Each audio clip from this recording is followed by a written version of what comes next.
Halo, Shalom saudara-saudara kekasih di dalam Tuhan. Pada hari ini saya ingin melanjutkan cerita saya mengenai saya kena COVID. Kalau episode yang pertama saya cerita bagaimana saya kena COVID. Yang kedua saya cerita mengenai bagaimana karena COVID mami saya dipanggil Tuhan. Kemudian yang ketiga ini saya ingin menceritakan pengalaman saya selama ada di rumah sakit. Teman-teman, ya pada tanggal 1 Januari 2021 mami saya dipanggil Tuhan, ya tanggal 1, kemudian tanggal 2 saya akhirnya mau masuk ke rumah sakit karena memang kondisi saya sudah tidak memungkinkan kalau saya ada di rumah. Saya membutuhkan perawatan dokter atau pengobatan yang saya butuhkan untuk pengobatan saya karena sesak napasnya udah gila-gilaan gitu ya. 2 langkah aja saya jalan itu udah ngos-ngosan kayak gitu. Kemudian ya saya mau cerita bagaimana pengalaman saya di rumah sakit. Tanggal 2 Januari itu saya diantar adik saya ke rumah sakit RSUD. Kemudian pada waktu itu saya langsung ke IGD ya, dan akhirnya saya masuk IGD. Saya main datang aja gitu ya, saya datang aja ke sana karena saya bersyukur bahwa teman-teman gereja saya, mereka sudah membantu saya di dalam proses di mana saya harus masuk rumah sakit. Terus terang saya sebenarnya masih malas masuk rumah sakit karena saya mendengar bahwa ada teman-teman yang masuk rumah sakit itu lamanya tuh bisa 20-an hari, bahkan ada yang sebulan, itu lama sekali gitu. Saya bisa membayangkan kalau saya masuk rumah sakit begitu lama gitu ya. Dengan persiapan yang saya bawa koper ya, dengan baju yang cukup banyak saya bawa karena saya nggak tahu berapa lama saya ada di sana. Saya bawa koper. Saya masuk IGD akhirnya. Kemudian ketika saya masuk di IGD itu, puji Tuhan ya, rumah sakit ini begitu sigap karena memang semuanya adalah pasien-pasien COVID di dalam IGD itu.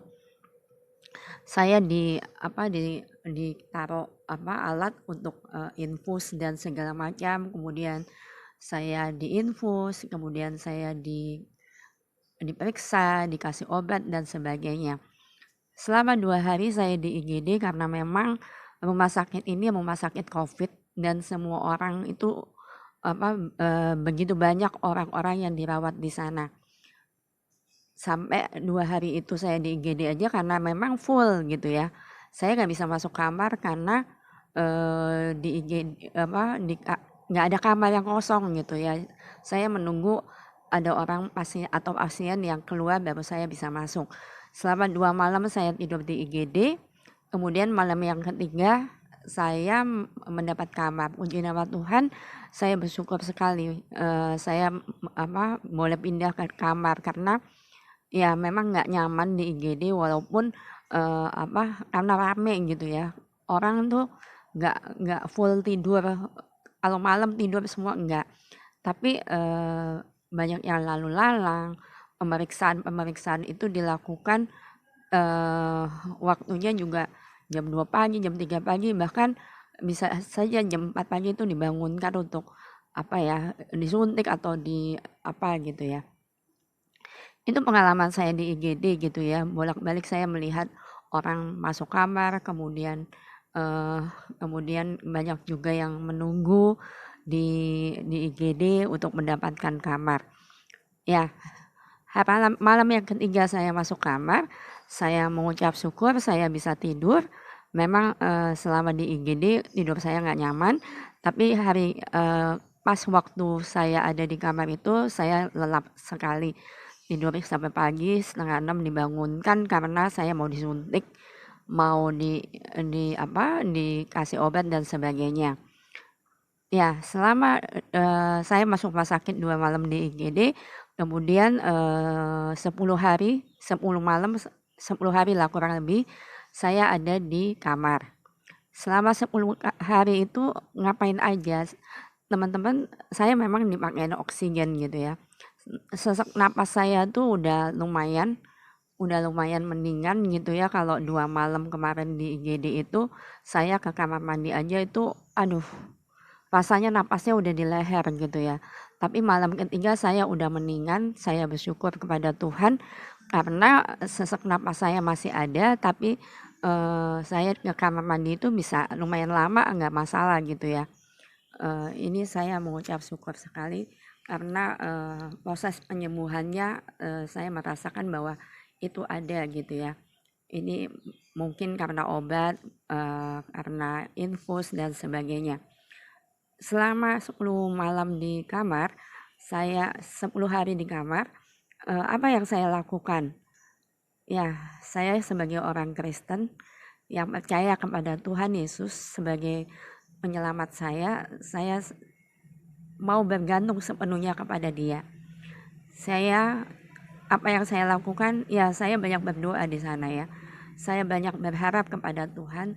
Tuhan menolong saya untuk menyembuhkan saya segera, memberikan semangat, memberikan sukacita sehingga imun saya naik dan saya bisa segera pulang gitu ya. Nggak enak di rumah sakit, walaupun saya di kamar berlima, tapi bisa dibayangkan ya mana enak sih di rumah sakit, lebih enak di rumah sendiri gitu ya. Ya, kalau proses pengobatan yang dilakukan ya itu pagi siang malam disuntik, diinfus. Kebetulan gula saya tinggi jadi saya juga dapat insulin dan segala macam. Pengobatannya seperti itu aja. Obat yang saya minum begitu banyak gitu ya. Kalau tadi saya cerita bahwa saya selalu berharap kepada Tuhan menolong saya, ya yang saya lakukan yang lain adalah saya membaca Alkitab. Memang selama ini saya sedang membaca Alkitab dari Kejadian sampai Wahyu ya. Dan banyak sekali waktu di rumah sakit sehingga saya banyak sekali waktu untuk membaca Alkitab. Semakin cepat saya menyelesaikan Alkitab saya, baca Alkitabnya karena memang banyak waktu gitu ya. Kemudian saya mendengarkan lagu-lagu rohani di YouTube atau khotbah yang ada di YouTube. Ya, itu apa ya? Itu yang menguatkan saya karena saya merasa bahwa saya butuh Tuhan. Saya ngebayangin banyak orang meninggal karena COVID gitu ya. Saya sih nggak apa-apa dipanggil Tuhan, saya siap dipanggil Tuhan.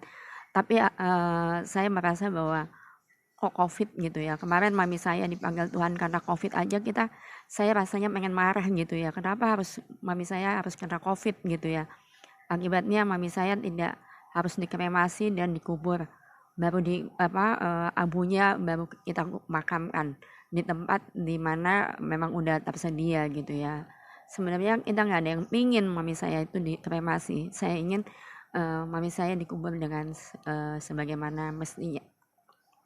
Dikubur aja, maksudnya tidak dikremasi gitu ya. Teman-teman, itu yang saya lakukan. Kegiatan-kegiatan rohani yang boleh saya lakukan yaitu tadi ya, membaca Alkitab, berdoa ya. Saya selalu pada saat saya ngapain juga saya berdoa kepada Tuhan. Saya pengen saya cepat sembuh karena saya nggak mau lama-lama di rumah sakit. Baca Alkitab, kemudian dengerin khotbah, dengerin YouTube lagu-lagu rohani. Ya, itu yang saya lakukan. Di luar itu kita di kamar itu ada 5 orang pasien di situ. Teman-teman, yang saya lakukan lagi adalah saya mencoba untuk jalan di tempat gitu ya, berusaha untuk menggerakkan badan saya. Kalau saya habis makan pasti saya agak-agak jalan di tempat gitu supaya ya saya udah gendut jangan sampai tambah gendut gitu ya. Saya olahraga sedikit, gerak-gerakin badan dan biasanya saya juga kurang lebih 15 menit sampai 20 menit saya bergerak jalan di tempat supaya saya tuh olahraga gitu ya, karena ingin meningkatkan imun saya gitu ya. Saya pengen cepat sembuh, intinya itu. Dan satu hal yang boleh dirasakan di rumah sakit itu bahwa sesama pasien COVID itu kita boleh sama-sama komunikasi ya. Kebenaran ada 2 orang yang Kristen dan saya dengan 1 orang juga bisa cerita tentang gereja dan sebagainya.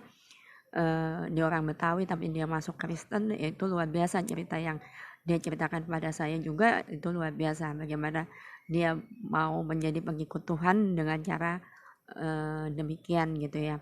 Ya, itu yang benar-benar ya puji Tuhan ya bisa cerita tentang gereja, tentang iman kita kepada orang lain gitu. Kemudian yang saya juga puji Tuhan gitu ya, ada satu ibu melihat saya olahraga, dia bilang sama saya, "Lucy, saya semangat ngelihat Lucy," katanya, karena gerak. "Iya Bu, ayo kita semangat Bu, kita mau sembuh, kita harus sembuh, kita harus pulang segera," saya bilang gitu. Iya, jadi dia ikut-ikut gitu ya, dia ikut-ikut bergerak di pinggiran di pinggiran tempat tidurnya. Memang dia nggak nyaman karena dia masih diinfus, karena dia tuh ada sakit tipes sehingga ya agak lemas sedikit. Dan tapi ya bersyukur dia juga mau semangat untuk segera mau sembuh. Kemudian apa yang boleh saya rasakan lagi selama saya di rumah sakit gitu, saya mengucap syukur karena saya punya teman-teman banyak ya. Saya punya teman-teman banyak, satu hal yang luar biasa di mana teman-teman saya itu bikin video call gitu ya, nge-zoom. Aduh ya ampun Tuhan, ini luar biasa. Karena saya mendapatkan teman saya tuh video call, kita berapa orang kita video call itu cuma ketawa-ketawa isinya, coba bayangin. Kita bercanda-bercanda karena memang ya pokoknya nggak mau serius. Artinya mereka ingin saya juga cepat sembuh gitu. Dan aduh, saya bersyukur banget punya teman-teman yang luar biasa di mana mereka semua ya mereka membuat saya senang. Itu teman-teman saya itu luar biasa ya. Terus terang di rumah sakit itu ada teman dokter seorang dokter, dia juga berkunjung kepada saya. Setiap hari dia datang kepada saya karena dia juga memotivasi saya untuk saya boleh lekas sembuh. Dia selalu ingatkan kepada saya, nanti ketika saya pulang saya harus berobat untuk menyembuhkan paru-paru saya. Kemudian yang kedua, gula saya harus stabil, artinya memang saya harus kontrol. Selama ini saya merasakan bahwa ya santai aja, saya ngerasa bahwa gula saya baik-baik aja gitu ya, tapi memang saya harus kontrol kalau saya keluar dari rumah sakit. Dan teman saya yang dokter ini selalu ingatkan kepada saya, jangan lupa tanyain dokter ahli paru-parunya apa. Jadi dia kasih tahu saya apa yang harus dilakukan, bahkan dia memberikan kepada saya buku untuk saya mencatat gitu ya. Saya mencatat kalau hari ini tensi saya berapa, gula darah saya berapa, atau suhu saya berapa, dan lain-lain gitu ya. Saya mencatat itu semua, apa yang saya harus catat gitu ya. Saya ingin melihat perkembangan saya apakah maju atau enggak gitu ya. Oksigen saya baik apa enggak gitu ya. Nah, saya berterima kasih sekali kepada teman saya ini. Saya nggak bisa sebut namanya, di sini, tapi saya mau berterima kasih. Teman saya yang dokter ini pasti akan mendengar kesaksian saya dan dia tahu kalau yang saya maksud adalah dia. Yang kedua adalah teman-teman saya di gereja itu ada beberapa komunitas gitu ya. Mereka membuat video call bareng-bareng gitu ya. 6 orang gitu. Mereka membuat video call yang isinya kita bercanda-bercanda, kita cerita-cerita yang lucu-lucu. Mereka bilang bahwa lo harus naikin imun dengan bercanda-bercanda, jadi nggak usah yang serius-serius. Ya, ini saya mengucap syukur sekali karena banyak banget teman-teman yang boleh memberikan support kepada saya juga. Tim mission trip GKI juga mereka bikin Zoom dan kita ngobrol di Zoom dan aduh puji nama Tuhan saya didoakan sama mereka semua. Kemudian ada beberapa pendeta juga telepon saya mendoakan saya. Ini satu hal yang puji Tuhan, saya mengucap syukur banyak orang-orang yang peduli kepada saya sehingga mereka ingin saya sembuh, mereka mensupport saya banyak hal gitu. Ini yang boleh saya bagikan kepada teman-teman semua bahwa memang kita membutuhkan persekutuan ya. Saya rasa pada saat-saat seperti ini persekutuan itu akan terus hidup. Persekutuan ini akan terus memacu kita untuk kita boleh jangan menjauhkan diri dari pertemuan-pertemuan, jangan menjauhkan diri dari persekutuan, karena memang kita membutuhkan persekutuan. Kita membutuhkan teman-teman sebagai saudara seiman untuk kita boleh bersama-sama mensupport satu dengan yang lain. Saya rasa bahwa teman-teman saya, saudara-saudara saya semuanya ya yang menelpon saya, yang WA Japri, WA grup mensupport saya, ayo semangat, cepat sembuh dan sebagainya. Mereka mendoakan saya, saya mengucap syukur, berterima kasih ya teman-teman, teman-teman dari GKI khususnya saudara-saudara saya, kakak beradik saya itu mereka sangat mensupport saya.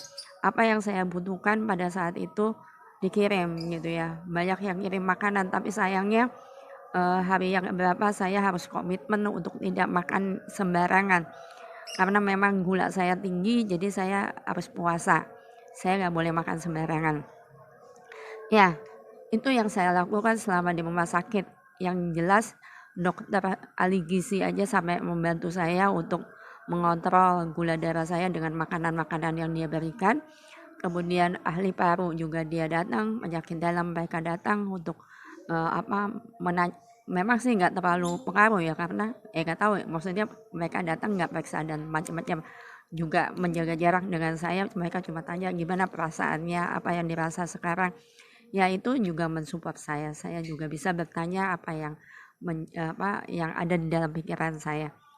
Ya, saya intinya mengucap syukur, berterima kasih kepada saudara-saudara semua yang sudah mensupport saya, dari GKI Kebayoran Baru, dari saudara-saudara saya, keluarga mami, keluarga papi, kakak beradik saya yang luar biasa memberikan saya saya dikirimin macam-macam gitu ya, sampai sarang burung walet pun saya harus minum karena untuk mengobati paru-paru saya.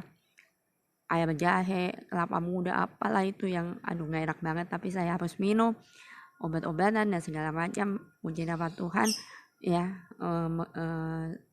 sahabat saya juga mengirimkan obat-obatan. Semua yang saya butuhkan itu sudah tersedia, sampai teman kamar saya itu bilang gini, Lucy ini lengkap banget gitu ya. Kalau di meja saya itu banyak banget obat-obatan sampai disinfektan, semuanya ada. Jadi mereka bilang lengkap banget, ada di situ, ada vitamin C, vitamin D, vitamin apalagi itu, obat batuk segala macam, semuanya ada. Ya, terima kasih banyak ya teman-teman semua, saudara-saudara saya, kakak-kakak saya, adik saya semuanya, terima kasih banyak karena ini semua support dari semuanya. Saya yakin dan percaya bahwa saya tidak bisa membalasnya, hanya Tuhan yang bisa membalas kepada kalian semua. Tuhan yang memberikan berkat kepada kalian semua. Saya hanya bisa berdoa bahwa semua sahabat, saudara, teman semuanya diberkati Tuhan, karena kalian semua sudah begitu baik kepada saya, begitu memperhatikan saya, mensupport saya, sungguh luar biasa. Ya, kemudian pada tanggal 12 Januari saya keluar dari rumah sakit. Saya dijemput adik saya, kemudian saya langsung masuk kamar karantina. Ya, saya karantina selama 14 hari. Minggu pertama, 7 hari pertama setelah 7 hari saya karantina di kamar, ya, saya PCR lagi. Saya PCR, hasilnya puji Tuhan sudah negatif, teman-teman. Ini saya sukacita banget bahwa seminggu saya pulang PCR-nya sudah negatif. Artinya memang sih dokter yang apa dokter bilang pada saat saya pulang dari rumah sakit itu, dokter bilang bahwa virus itu sudah tidak menularkan lagi, sudah lemah gitu ya. Walaupun hasilnya waktu itu belum tahu pada saat tanggal 15 atau 7 pada saat tanggal 5 atau tanggal saya di apa namanya periksa PCR, kemudian tanggal 7 hasilnya memang masih negatif gitu ya. Jadi pada waktu tanggal 12 saya pulang, saya belum tahu hasil saya tuh apa gitu ya, karena saya belum di PCR lagi. Kemudian pada seminggu saya di rumah saya PCR, hasilnya negatif, dan saya masih menunggu 1 minggu lagi supaya saya meyakinkan diri bahwa hasil dari periksaan darah saya itu periksa ya. Yang kedua memang saya nggak PCR tapi antigen aja dan hasilnya negatif. Selama saya di rumah 14 hari di kamar karantina, ya saya sudah sangat bersyukur sekali kepada Tuhan, bersyukur sekali karena lebih nyaman di rumah dibanding di rumah sakit, teman-teman. Walaupun saya hanya di kamar, saya bisa mendengarkan suara cucu-cucu saya gitu ya. Saya tinggal di rumah kakak saya yang ada cucu dari keponakan saya. Jadi saya bisa melihat mereka dari jauh. Mereka cuma dada-dada. Mereka, "Ocil," katanya. "Ocil, kenapa Ocil nggak keluar? Kenapa Ocil di kamar?" gitu ya. Ya, itu yang ya artinya itu ya semangat semangat satu sisi, semangat yang membuat saya semangat untuk saya harus segera selesaikan COVID ini gitu loh. Ya, selama 14 hari saya di karantina, otomatis ya makanan dan segala macamnya itu berbeda dengan rumah sakit.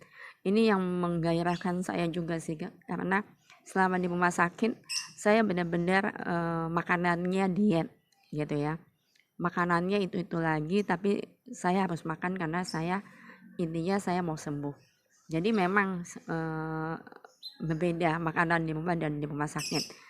Variasinya lebih banyak yang pasti, dan ya saya semangat lah gitu ya. Saya kalau di rumah sakit saya banyak makan kentang, di rumah saya makan kentang juga, tapi saya sudah mulai makan nasi walaupun tidak banyak. Teman-teman, apa yang saya selama saya di rumah sakit itu ya 12 hari, ternyata berat badan saya turun 7 kilo. Teman-teman bisa melihat bahwa kalau teman-teman membandingkan video-video saya yang lalu sama yang sekarang, itu beda, kelihatan banget gitu ya, berbeda banget. Leher saya ini udah kayak gini nih, nggak enak sih kurus seperti ini, kayak nggak enak. Tapi ini yang saya rasakan bahwa ternyata 12 hari saya sakit aja udah menurunkan berat badan 7 kilo, teman-teman. Ya, terima kasih Tuhan karena saya boleh kurus gitu ya, walaupun kurus secara ini saya tidak suka gitu ya. Tapi itulah yang saya alami selama saya kena COVID ini, bahwa penyertaan Tuhan dari saya sakit sampai saya sembuh itu luar biasa. Saya mengucap syukur kepada Tuhan karena Tuhan memberikan banyak hal pelajaran yang boleh saya alami selama saya sakit. Betapa tidak enaknya ya, hampir 1 bulan saya tidak saya sendiri di kamar, saya tidak bisa main kemana-mana. Selama 1 bulan saya benar-benar di karantina, tidak bisa melakukan apapun apapun gitu ya, apapun, cuma hanya di kamar. Dan di kamar kerjaan saya ya seperti tadi di rumah juga. Pada saat saya di kamar juga seperti yang saya lakukan di rumah sakit, saya dengerin khotbah, saya dengerin YouTube lagu-lagu rohani, saya baca Alkitab, saya berdoa kepada Tuhan, saya juga berkomunikasi dengan sahabat-sahabat saya, teman-teman saya yang sudah mensupport saya gitu ya. Ini sungguh luar biasa. Terima kasih banyak untuk semua. Terima kasih banyak Tuhan, terutama Tuhan yang luar biasa memberikan saya penyakit yang saya boleh derita ini. Bagaimana saya boleh disembuhkan oleh Tuhan, dan saya mengucap syukur kepada Tuhan karena proses yang boleh dilalui walaupun hampir 1 bulan ya, hampir 1 bulan dari mulai saya di rumah sakit sampai karantina dan selesai pada tanggal 26 Januari kemarin. Saya keluar kamar itu aduh rasanya luar biasa. Saya mandi keramas, saya memeluk cucu saya itu, aduh saya kangen banget sama mereka teman-teman. Ya, sekarang ini saya kan seperti itu yang saya alami selama saya kena COVID. Teman-teman jangan melalaikan ya, jangan melalaikan ya, pakai masker, cuci tangan, jaga jarak itu memang penting banget. Saya merasa pengalaman saya ini boleh saya bagikan kepada teman-teman supaya teman-teman tidak seperti saya lalai ya. Kita harus tegas di dalam banyak hal, terutama pakai masker, harus benar-benar pakai masker, ketemu orang pakai masker gitu ya, jaga jarak dan cuci tangan itu penting banget teman-teman. Jadi ini pengalaman yang boleh saya bagikan. Kiranya apapun itu, semuanya saya berterima kasih juga kepada semuanya. Sekali lagi saya ucapkan terima kasih kepada kakak saya, adik saya, semuanya, teman-teman sahabat, teman-teman gereja, semuanya tanpa terkecuali, semuanya boleh mensupport saya, memberikan semangat dan sukacita tersendiri ketika saya menghadapi penyakit ini. Dan teman-teman, mari kita perangi COVID-19 ini dengan sungguh-sungguh, karena ya new normal itu benar-benar ada. Kita harus berdampingan dengan COVID. Bagaimana kita menghadapi COVID ini supaya kita tidak tertular. Teman-teman, inilah kesaksian saya. Sungguh mudah-mudahan boleh menjadi berkat bagi teman-teman semua, bahwa nggak enak banget sakit COVID ini, kena COVID ini nggak enak banget, karena bayangin sebulan, bahkan ada orang yang sampai berbulan-bulan. Ada saudara saya yang juga meninggal karena COVID ya, banyak orang yang meninggal karena COVID.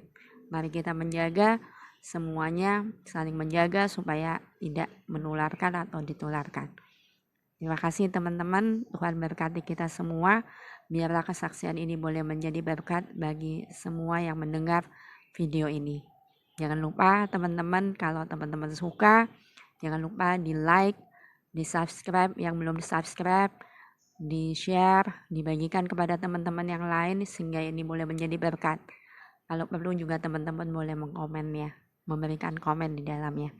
Terima kasih semuanya. Puji nama Tuhan.